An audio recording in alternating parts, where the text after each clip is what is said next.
Yo voy a estar hablando un poquitito de, como fueron ya comentando muchos a nivel tecnología, de cómo esto está cambiando de la industria, pero voy a focalizarme un poquitito más en cómo los consumidores digitales o cómo estas nuevas generaciones, qué pretenden de las entidades financieras hoy y qué es lo que esperan del futuro, y también cómo conectarnos con esos consumidores, cómo generar una relación teniendo en cuenta todos estos cambios que hubo en los medios de comunicación, ¿sí?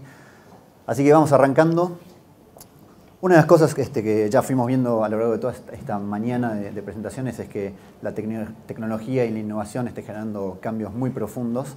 Y una cosa muy importante que también fueron ilustrando y también voy a intentar mostrarles con ejemplos, que son cambios inesperados. En muchos casos estamos viendo cosas que no nos esperábamos en muchas industrias y obviamente también en la industria de ustedes de finanzas. Esto ya hubo algún adelanto, habla de la velocidad de incorporación de las tecnologías, de esto es cada vez más rápido, el ser humano está cada vez más rápidamente adaptándose o tomando esta tecnología. Vemos algunos casos de antiguamente, en los últimos, si se quiere, no sé, 80, 100 años, lo que tardaban en alcanzar los 50 millones de usuarios de distintas tecnologías. Acá claramente vemos que cada vez se está adoptando en un menor tiempo, es decir, con mucha mayor velocidad. Y en este sentido, hay un gurú, por decirlo así, un genio de la tecnología que trabaja en Google en Estados Unidos, que se llama Ray Kurzweil, que él lo que estudió es justamente esto, cómo es el ritmo o la progresión en cómo se desarrolla la tecnología y cómo la adoptan las personas, los seres humanos. Y él llegó a la conclusión de que esto responde a una, si se quiere, una función, una curva más bien exponencial en cuanto al crecimiento. ¿Sí? Ya fuimos viendo un montón de ejemplos que demuestran eso. Eso hasta ahora no es ninguna novedad con lo que vimos. Pero lo que parece importante que también él de alguna manera compara es que la forma de las personas o del ser humano de adaptarse de alguna manera a esos cambios o reaccionar a esos cambios es más lineal, ¿sí? Tiene otra velocidad. ¿Y por qué es esto? Si se quiere, si uno lo piensa a nivel en la historia de la humanidad, recién en los últimos 20, 30 años empezaron estas innovaciones y velocidad de cosas nuevas, de tecnologías nuevas, mientras todavía la mente humana está de alguna manera absorbiendo esos cambios o reaccionando a esos cambios en una manera lineal, ¿sí? Y esto un poco, de alguna manera, ¿qué implicancias tiene para nosotros, para nuestro día a día? Acá si vemos una progresión lineal, una posible puede ser esto, 1, 2, 3, 4, 5, una exponencial, 1, 2, 4, 8, 16. Lo que me dice esto para mi día a día, para mi rol, es que si hoy estoy un paso atrasado, probablemente con este cambio, digamos, de pensamiento lineal versus la adopción o el crecimiento de la tecnología, el día de mañana no voy a estar 2, 3, 4, 5 pasos atrasados, sino voy a estar 2, 4, 8, 16, etcétera, etcétera. Cada vez vamos a estar más, de alguna manera más lejos de lo que está sucediendo en el mundo y los cambios que está haciendo nuestro consumidor, ¿sí? Eso es un concepto realmente para mí muy interesante que de alguna manera me genera un vértigo de que tenemos que de alguna forma hacer las cosas distintas y cambiar nuestra forma de trabajo o de reaccionar ante los cambios. Esto ya lo adelantaron, simplemente acá para comentar un par de cosas más. Es muy interesante este estudio, ahí está el website Millennial Disruption Index. Es bastante hasta estéticamente lindo de recorrer la página y tiene información muy interesante. Ya vimos entonces que, ya lo mencionaba Fede al principio, que cuando se les preguntaba a los millennials cuál de las industrias veían que va a tener más cambios, más disrupción, ahí vemos que por lejos es la industria financiera o los bancos. ¿Y por qué los millennials? Digamos, una de las cosas que se ve muy fuertemente de esta generación, que ya mencionaban, va del 1980 a 2000, es decir, es gente que hoy entra entre 15 a 35 años, es que están haciendo cosas muy distintas a las generaciones anteriores, marcadamente distintas. Entonces, es importantísimo entender cómo están pensando, cómo están reaccionando, cómo están usando la tecnología, porque seguramente eso hoy ya está afectando, pero en el futuro va a seguir afectando mucho más a nuestros negocios. Y a nivel, para dar un poco de contexto, estamos hablando de 1/3 de la población mundial aproximadamente, en la generación millennials. Para llevarlo a Argentina también es aproximadamente un 33%, y estamos hablando de 14 millones de habitantes. Es una masa realmente importante, que ya muchos de ellos son clientes nuestros por la edad que tienen, o próximamente lo van a hacer los que están quizás entre 15, 20, 25 años. Así que realmente hay que prestarle mucha atención a cómo están viendo el mundo y qué están esperando de nosotros. De vuelta, ya mencioné algunas de las cosas, de las 4 o 5 más interesantes que surgieron es, muchos de ellos piensan que no existe una diferenciación hoy en general en la industria financiera, no solo hablando de bancos, sino de otras entidades también, hay muy poca diferenciación. El segundo y tercer punto ya también de alguna manera fue mencionado, pero esto realmente es lo que está cambiando y va a seguir cambiando fuertemente la industria, es que en la forma de, piensan que en 5 años la forma de conseguir o acceder a nuestro dinero, la forma que pagamos las cosas va a cambiar radicalmente, estamos hablando de 70% de ellos, y también, al final me lo mencioné hace un ratito, un tercio piensa que ni siquiera va a necesitar un banco el día de mañana, ¿sí? También me quiero focalizar más allá de estos números en un punto que había adelantado Alejandro hace un ratito, y no es un hecho menor, que en este mismo estudio, cuando se ven el ranking de marcas más amadas o admiradas en Estados Unidos, los 4 bancos más importantes salían al final, ¿sí? Entonces, más allá de esta posible disrupción, hay algo que está pasando con la conexión con las marcas, con la conexión con los bancos, que realmente hay que cambiar para seguir teniendo negocio y seguir siendo competitivo en este ámbito. ¿Y por qué? Básicamente, ¿por qué es esta disrupción? Esto viene de otro estudio, de J.W. Thompson, que muestra básicamente 3 grandes factores. Uno de ellos es: existe una desconfianza en las instituciones financieras por un montón de eventos, quizás crisis o formas en que en muchos casos fueron reaccionando. Y esto es a nivel mundial y también bajado a otros países seguramente también. No es solamente de Argentina, sino que esto también pasa en el mundo. Segundo, y ya bueno, lo fuimos recorriendo en muchos de los presentadores, que es clave. O sea, uno de los factores que más va a revolucionar o más va a ser disruptiva esta industria es la tecnología. Está dando un montón de herramientas, un montón de cuestiones, un montón de formas de acceder a nuestros consumidores distintas que va a necesitar que cambiemos, ¿sí? Va a necesitar que hagamos las cosas diferentes. Entonces, los dispositivos conectados en todo momento, en todo lugar, con mensajes customizados o personalizados. Y por último, también vemos muchos ejemplos. Lo que también lo va a hacer disruptivo es que están empezando y seguramente van a seguir viniendo innovaciones por afuera de la industria, ¿sí? Acá cuando al principio hablaba esto de cambios, que la tecnología y la innovación genera cambios inesperados, bueno, esto es uno. Están viniendo players de lugares, y después voy a mostrar un par de ejemplos, de lugares que ni nos imaginamos que iban a venir. Como también pasó en otras industrias que fue, al principio mencionaba Lorenzo con buenos ejemplos. Entonces, bueno, vamos a recorrer un poco las oportunidades que vemos en esta industria, ¿sí? En principio, lo importante es ver qué esperan los millennials, esta generación, que seguramente también se traslada a otras generaciones, de los asesores financieros o empresas financieras. El 67% están queriendo ayuda para administrar sus finanzas personales, ¿sí? Es un dato muy importante y también después vamos a revisar con un par de ejemplos muy concretos. Otro también tanto, el 60% que su banco proactivamente, ¿sí? Proactivamente le recomiende servicios o productos adaptados a sus necesidades financieras, ¿sí? Y acá la pregunta que les invito a hacer es: ¿sabemos realmente cuáles son sus necesidades financieras? O sea, más allá de que nosotros ofrecemos productos y tenemos una estrategia de marketing, ¿realmente sabemos qué es lo que están buscando estas personas? Y en ese sentido, todas las herramientas digitales nos ayudan muchísimo. Hoy en día podemos detectar personas que están a punto de viajar o que están investigando para comprarse un auto, o están buscando departamentos para comprarse, y a esos podemos llegarles. Son targets específicos para muchas de nuestras soluciones que le queremos brindar y ayudarlos de una perspectiva que también les voy a comentar en un ratito. El 40% de estos millennials dicen que podrían tener un banco sin sucursales. También esto lo vamos a abordar, solamente no es ninguna sorpresa para ustedes, sé que lo están pensando en la industria. Y por último, esto que ya venimos viendo, que tendrían productos o servicios de players diferentes al actual, por lo menos, mundo de la finanza. Y acá tengo 3 ejemplos que son por ahí interesantes. Algunos ya se van mencionando, así que no voy a profundizar mucho. Uno es Starbucks. Esto es en Estados Unidos. Hay una aplicación que uno se puede bajar a un celular de Starbucks, en el cual uno puede hacer un pedido, tanto estando en la tienda como en el auto o en camino, para cuando llegar tenés tu pedido listo y lo pagás con el celular. Bueno, esta aplicación está transaccionando aproximadamente 7 millones de pagos por semana en los Estados Unidos, ¿sí? 7 millones de pagos. Y esto está superando hoy en día a PayPal y a incluso Google Wallet en cantidad de transacciones, ¿sí? Y hay una cita muy interesante de Howard Schultz, que es el CEO de Starbucks, que él dice que están dejando de pensarse como una compañía que vende café y están pensando como una compañía digital o que quiere conectarse digitalmente, que monetiza a través del café. Y esto realmente es un claro ejemplo de hacia dónde van. Un segundo ejemplo interesante, ya saliendo de Estados Unidos, y esto más en China, muchos seguramente conocen el player online, el mercado online Alibaba, que es un monstruo.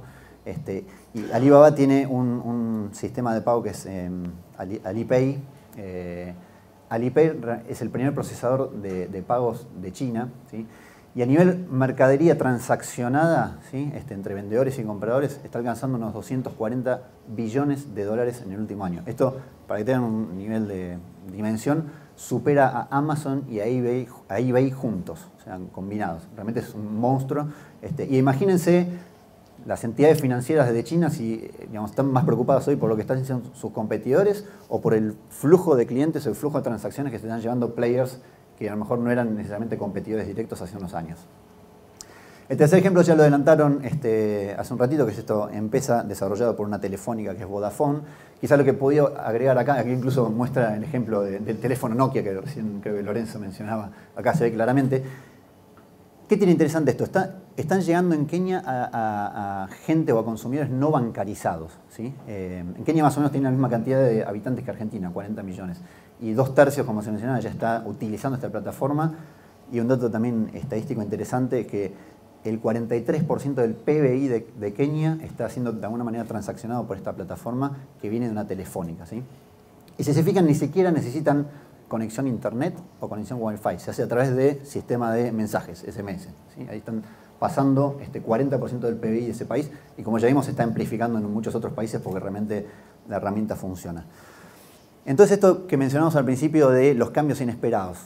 Estamos dándonos cuenta que nuestro consumidor o nuestros clientes están empezando a hacer pagos o transacciones o en mayor medida que lo que hacían con las típicas instituciones financieras y nos están de alguna manera llevando marcado una compañía que vende café, un retailer online y una compañía telefónica. Entonces es muy importante tener en cuenta que está habiendo un cambio en el ecosistema muy disruptivo, ¿sí?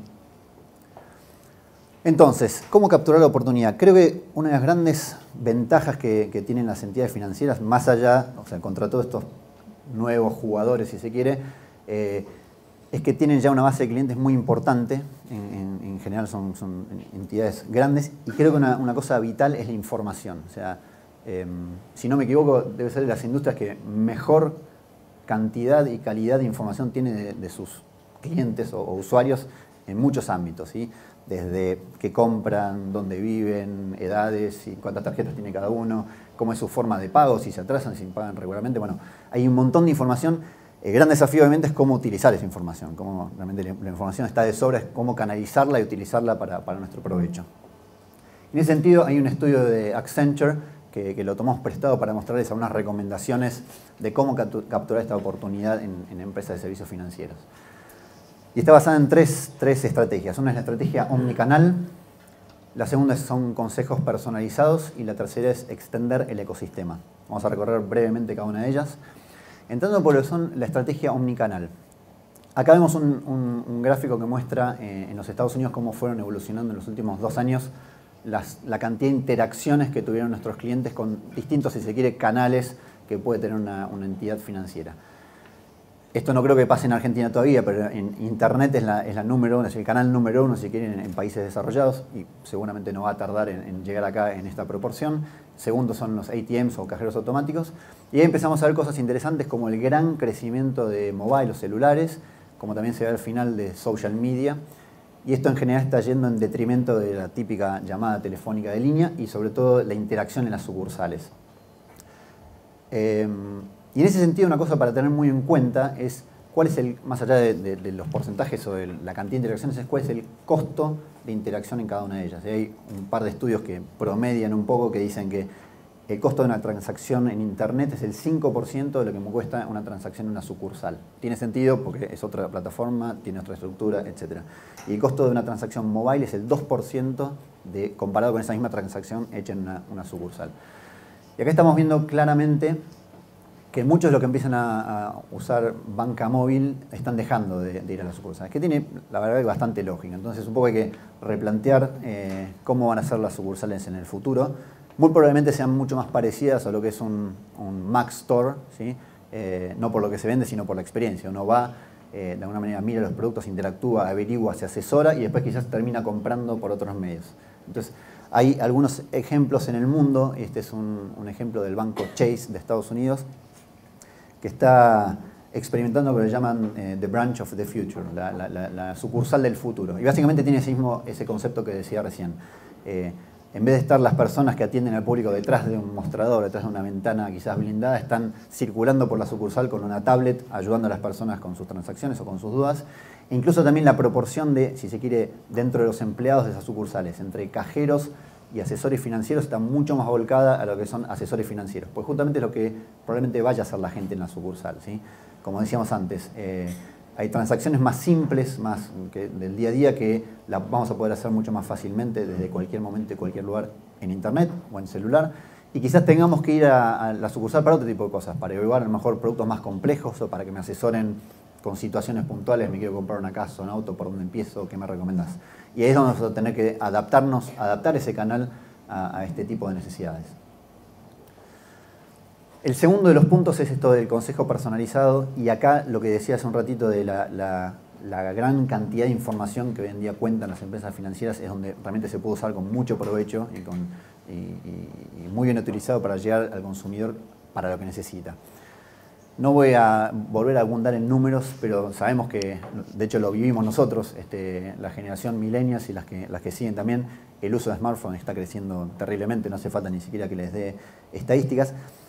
Pero una cosa importante que hay que tener en cuenta es que estas generaciones están, si se quiere, perdiendo el miedo o dejando de tener las inseguridades que quizás otras generaciones tenían para hacer una transacción bancaria, una transferencia, una compra, etc. ¿Por qué? Porque lo están haciendo a lo mejor en otras plataformas. Quizás todavía no en el banco, porque hay un montón de cuestiones, si se quiere, regulatorias o como quieran, pero esto seguramente, hasta de su costumbre, va a ser algo muy común hacerlo en el futuro, ¿sí?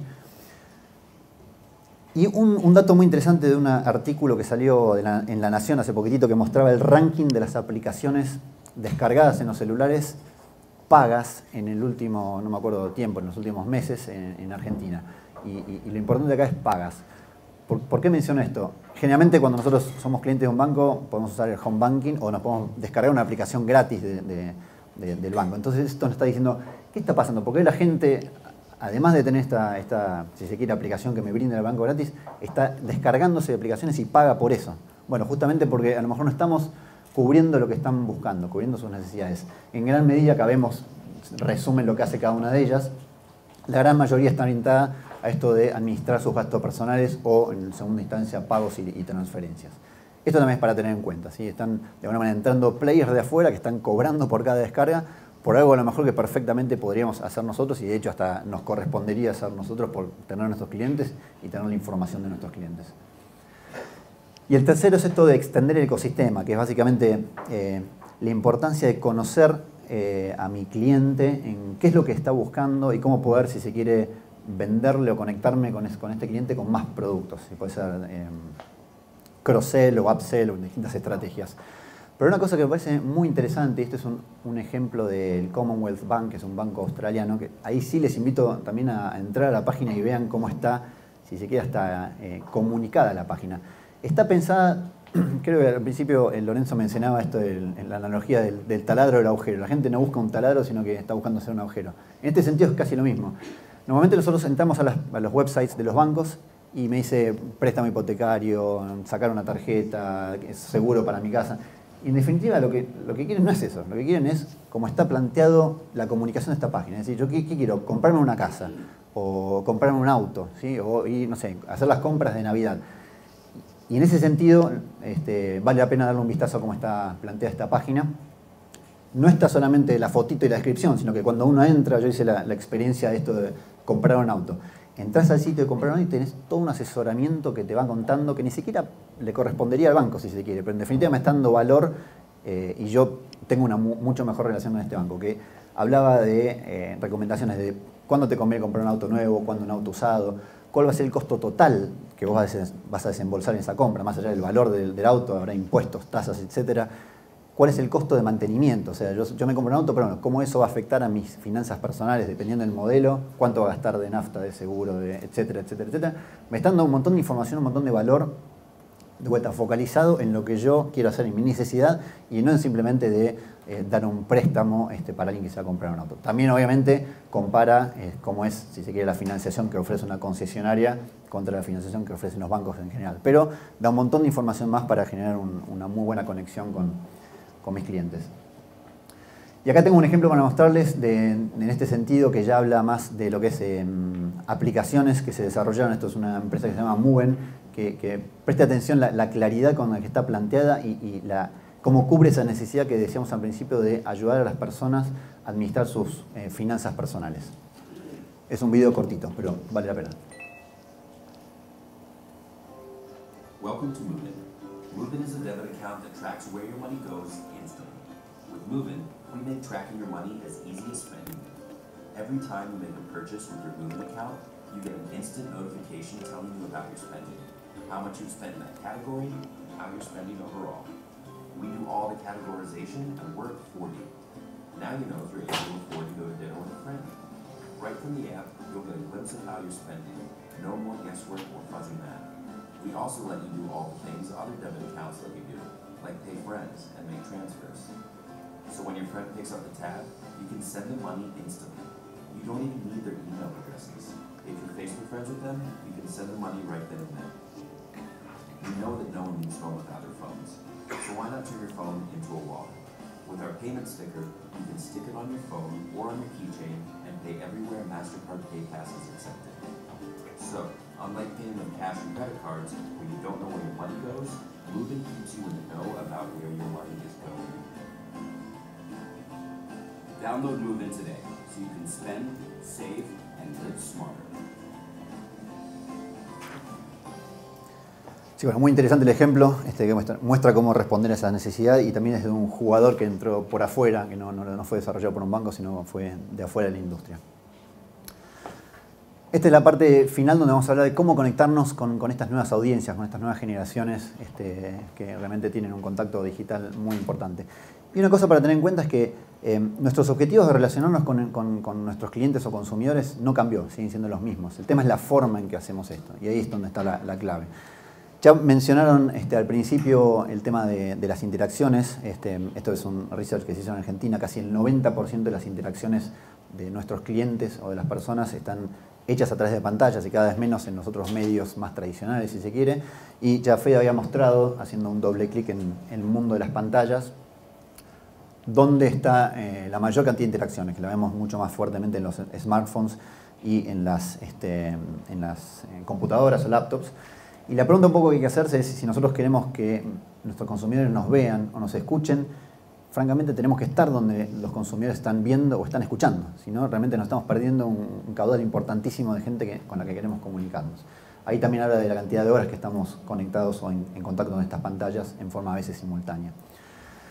Y en relación a una de las pantallas que es la televisión, que a lo mejor digamos, sigue siendo una pantalla, pero por ahí no tiene la ventaja de lo digital, de la interactividad. Hay un research que se hizo muy cerquita en Brasil, pero realmente seguramente podemos tomar esa información, que lo que dice básicamente que apenas el 25% de la gente que ve los comerciales ve los comerciales, y el otro 75% no los ve, y gran parte de eso es porque está entrando a internet para hacer otras cosas, ¿sí?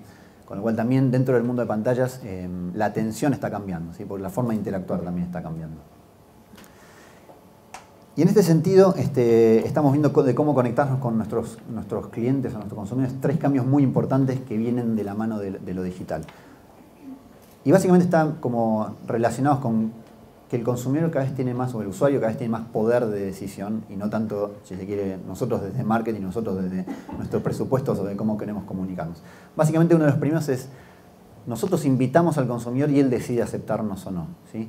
Y en ese sentido, una cosa más como, si se quiere, anecdótica es, si uno empieza a pensar cómo las pantallas se nos fueron acercando donde estamos nosotros, y antes veníamos un televisor que estaba a 3 metros de distancia, después interactuamos con las laptops o computadoras que estaban medio metro de distancia, luego vino el smartphone que lo tenemos a 20 centímetros y va a seguir esto creciendo con los wearable devices que vamos a tener prácticamente pegado. Y esto, quiero o no, puede pasar gracioso o no, pero al tenerlo cada vez más cerca nosotros vamos a poder elegir lo que queremos, porque quizás termine siendo mucho más intrusivo de lo que era antes. Y antes estaba en el televisor, bueno, yo podía irme, pero ahora estoy interactuando mucho más focalizado en lo que yo quiero hacer, entonces la publicidad tiene que ser mucho más de alguna manera estratégica en ese sentido de generar algunas cosas que ahora vamos a ver en los próximos slides. Casos concretos de estos, en definitiva yo invito y el consumidor me elige, es la publicidad hoy en día en el mundo online está cambiando, o sea, el consumidor puede aceptar qué ver y qué no ver. Y acá vemos casos de, ahí ven a la derecha, a la izquierda el buscador, uno hace una búsqueda y aparecen anuncios, pero no puede elegir interactuar o no, perfectamente puede seguir navegando. Lo mismo pasa con los banners en la red de display, que son los banners que están en muchas páginas de internet. Me aparece un banner, puedo obviarlo o puedo interactuar con ese banner. Y por último también las plataformas de video online como YouTube, que me aparece un anuncio y puedo elegir yo como consumidor usuario saltearlo o verlo, ¿sí? La gran ventaja que brindan estas herramientas también a los anunciantes es que puedo elegir pagar solamente si el consumidor interactúa conmigo. Es decir, si hace un clic en la búsqueda o si ve mi video completo o si hace un clic en un banner. Si no lo hace, no necesito por qué pagar, ¿sí? Pero obviamente lo que nosotros queremos como marcas es justamente conectarnos con ese consumidor, que nos vea, ¿sí? Entonces ahí es donde tiene la importancia, bueno, ¿cómo logro que atiendan, que me presten atención? Y eso es dándoles valor.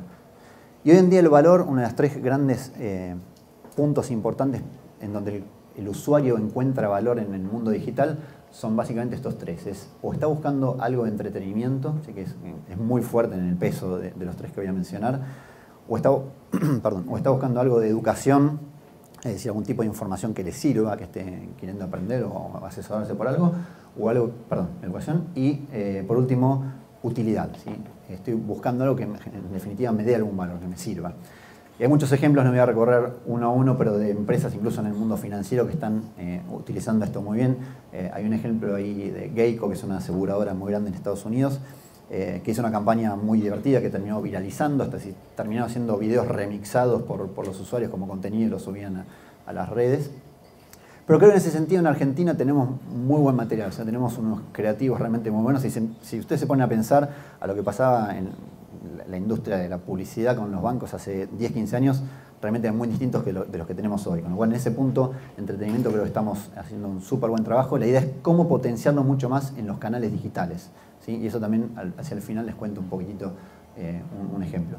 El segundo, educación, es el caso del Bank of America, que veía que muchos de sus clientes no tenían tanto conocimiento de cómo hacer determinadas operaciones o inversiones, y también detectaron que si ellos eran los que se ponían a explicarles a los clientes y tenían medio de dudas, no sé, tenían confianza porque en definitiva me estás vendiendo un producto y a vos te interesa que lo compre. Entonces lo que hicieron fue asociarse con alguien más experto, que es Khan Academy, que es un online, una red de educación online que básicamente hacía videos para personas que estaban buscando cómo interactuar, cómo hacer algún tipo de compra o inversiones, y se las daban gratis a sus clientes. Y por último, a nivel de utilidad, recién veíamos los ejemplos de las aplicaciones que se está bajando la gente, pues en definitiva les da un uso, o sea, realmente son importantes para ellos y por eso están interactuando por ese lado. Y por último, esto de que las marcas de alguna manera siembran y los consumidores son los que amplifican, no yo tirando mensajes con esta posibilidad que tiene el usuario de sacarse de encima quizás lo que no le gusta. Tengo que generar un valor para realmente ellos amplifiquen mi mensaje. Acá tenemos algunos ejemplos de marcas que hicieron videos que fueron de los más, si se quiere, compartidos en YouTube en el último año. El primer caso es el de la marca Activia con Shakira, que tuvo casi 6 millones de shares. Lo mismo con el comercial de Nike del Mundial. Y también una campaña de Budweiser que se hizo en Estados Unidos, ¿sí? Pero esto no solamente habla de YouTube, habla de un montón de cosas que hacemos. Hace un rato mencionaba la aplicación Uber, está para pedir un taxi. Y esto está, si a nosotros el producto nos gusta, lo vamos a comentar con mis amigos, con nuestros amigos, y ellos van a sus amigos, y así esto va a seguir creciendo por la amplificación que hace el usuario, y no por lo que hacen las compañías. Una de las cosas muy importantes para tener en cuenta en todo esto que veníamos diciendo de que yo invite a mi consumidor, me acepte y darle valor, es de alguna manera conectarnos con ellos, generar una relación. Y hay un escritor inglés, que ahí está el nombre, Rudyard Kipling, que lo que menciona lo que dice es que si la historia hubiese sido enseñada en forma de cuento, nunca nos olvidaríamos de todo lo que pasó en la historia. Y esto lo hacen en la publicidad. La publicidad tiene que evitar ser de alguna manera una interrupción, ¿sí? Nos tiene que dar valor.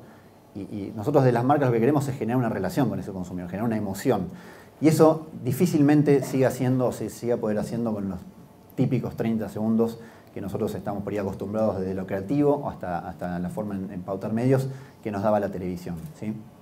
Hoy en día los medios digitales nos ayudan a saltar esta barrera. En este sentido, como decimos ahí, según el anuncio de 30 segundos es solamente el comienzo, ¿sí? Eso es lo primero que ponemos, si se quiere, en YouTube para empezar a comunicar, pero después tenemos un montón de cosas más que podemos seguir haciendo muy distintas y para generar una conexión mucho mayor o estas relaciones mucho mejores que queríamos hacer, como comentamos recién.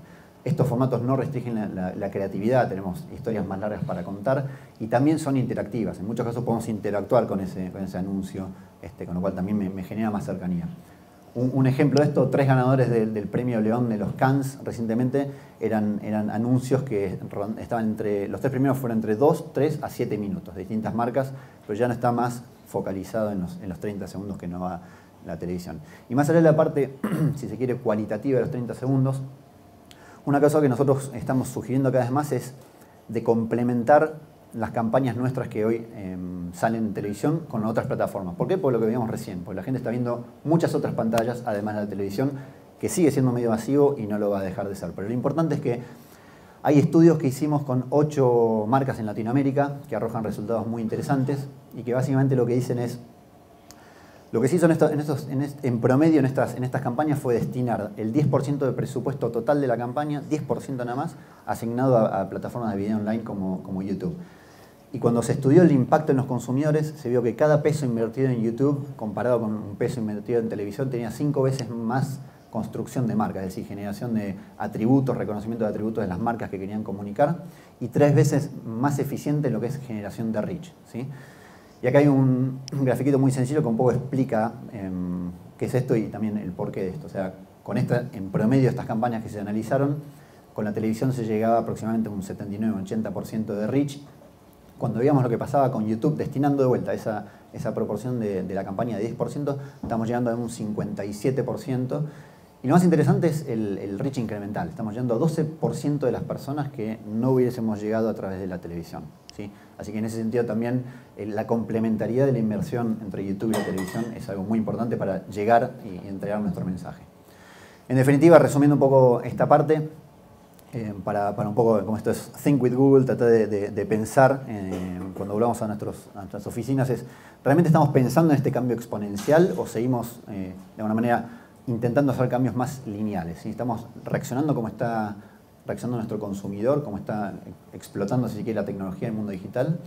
Segundo es tener en cuenta estas oportunidades que teníamos, que los bancos todavía tienen grandes ventajas y se pueden aprovechar fuertemente por este manejo o estrategia de los distintos canales de personalización con toda esta información que tenemos de nuestros clientes, cómo lograr personalizarlos más y tenerlos más cerca, si se quiere, de nuestros productos o marcas, y cómo expandir el ecosistema con esos ejemplos que dábamos hace un ratito. Y por último, este último bloque de cómo nos estamos relacionando con el consumidor digital, ¿sí? Sabemos que está cada vez más en pantallas, en cuáles son las pantallas que están estando y de qué es lo que privilegia este consumidor que nosotros invitamos y él acepta nuestra atención y valoriza lo que nosotros queremos comunicarles. Así que eso es todo por mi parte. Ahora los dejo con Alejandro de Accenture, que va a hablar de Everyday Punk. Muchas gracias.